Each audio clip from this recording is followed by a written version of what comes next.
I dislike video essays for some reasons, and I like them for others. I think that video essays provide some very unique positives that are hard to come by in other forms and other types of engagement of ideas, online or in person or academic environments or otherwise. Video essays essentially allow you to put forth an argument, an idea, a concept, or a worldview in a manner and in a fashion that you are simply incapable of doing when you are talking to another person, when there are more than one parties involved. It allows you to go into depth to topics that you simply cannot go that into depth in regular debates, unless it's some hyper academic formal debate with really long speaking times for each party that is conducted over a super long period of time, not necessarily just in one sitting and stuff like that. And I think that video essays are really good for that purpose, because they allow for that in a brand new way, and you get all these nuances that you are incapable of getting often through debates.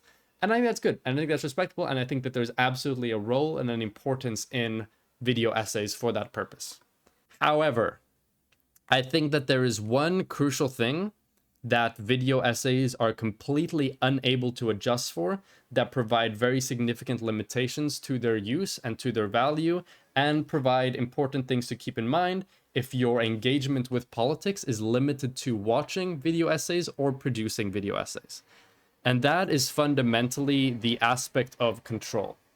When you have a video essay, you have completely unrivaled control over what you talk about.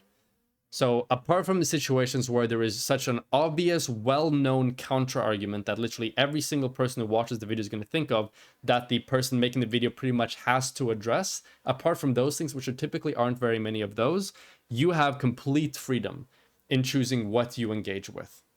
And the issue with that is that you can curate exactly what aspects of the conversation you want to discuss and you want to bring up and you want to inform the audience about, in order to support whatever argument you're making in the conversation or in the video or in the essay, I should say.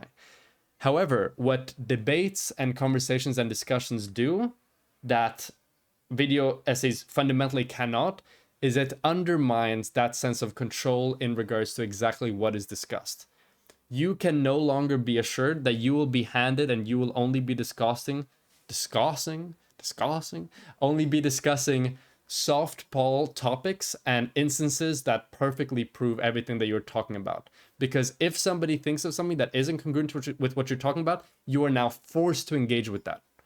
And that type of forced engagement, that type of critical engagement, is super duper valuable. Because if you're somebody who just watches video essays, you can get a really inflated impression of how strong those ideas or how strong those arguments are. Because you fundamentally are not open to, you are not receiving, you do not witness any substantive, competent counter arguments towards it. Because there's no opportunity to do so, right? It's a video essay. You know, the person isn't going to start arguing against their own thing halfway through the video, unless they make a deliberate effort to do so. But even then, they can control what arguments they want to argue against.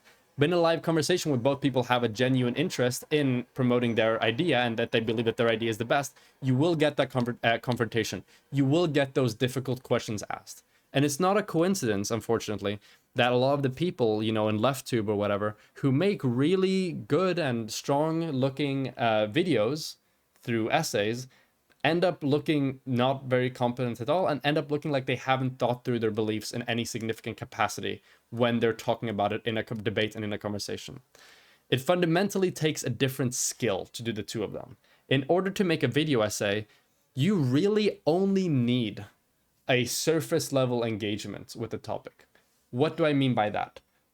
What I mean by that is that if you had a person who knew nothing about politics and you essentially like gave them a script, they could make a banger video essay.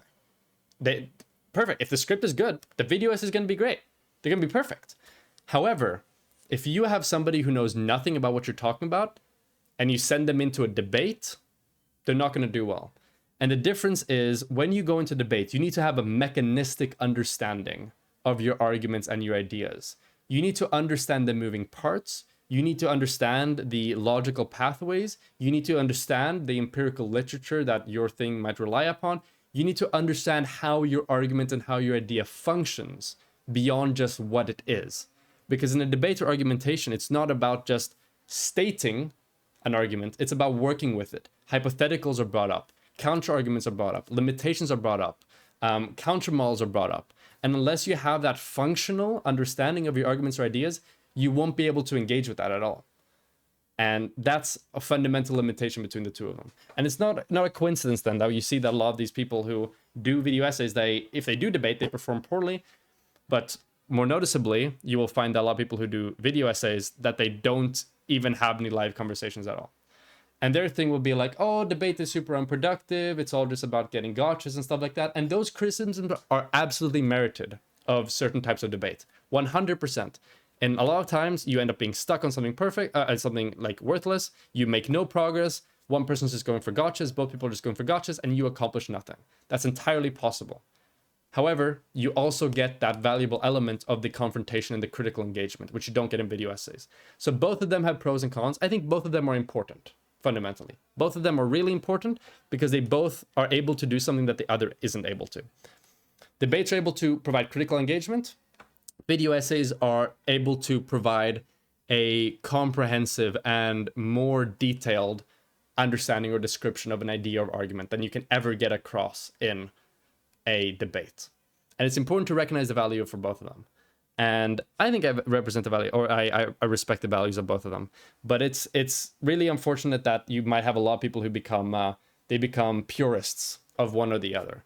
You have debate bros who rely solely on rhetorical flourish to get through a debate, where they can also lack mechanistic understanding, but they have the mechanistic understanding of how arguments work and how rhetoric works, and they employ that to win the debate.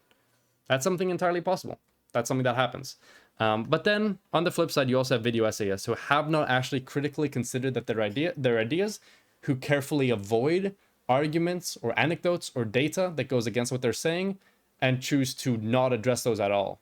Hence making their argument look stronger by essentially lying by omission, and also not preparing their viewers for counter-arguments towards that. And this is something that I was a victim of as well, right? Because when I got into online politics, I watched a lot of video essays and stuff like that.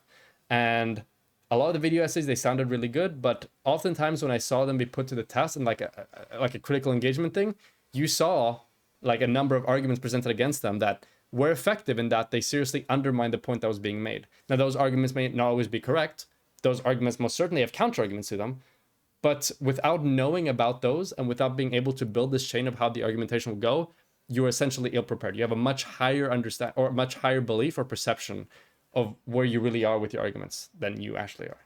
So that's fundamentally it. At the end of the day, just be wary of people who do not engage in ideas and in like the research and the backing needs to go into them, and also be critical of people who refuse to go into a critical engagement where they cannot carefully control exactly what is being discussed and being said, in fear that what might be brought up is going to be completely defeating to one's idea. And if I run into any of these people, I am going to seriously doubt and value less whatever inputs that they might have. Because fundamentally, your willingness to engage in these two different formats of presenting argumentation demonstrates to me a level of confidence in your arguments.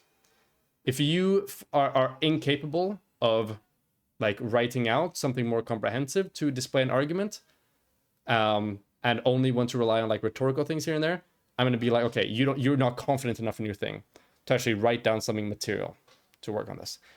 If you only write things down and you're unwilling to engage in an environment that is hostile or critical towards me, I'm going to write you off as well quite a bit, because I don't think that you have the confidence in order to test your ideas in an adversarial environment.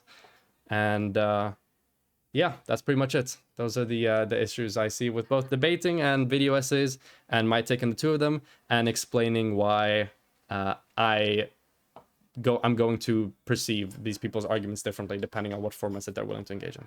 But yeah, thank you.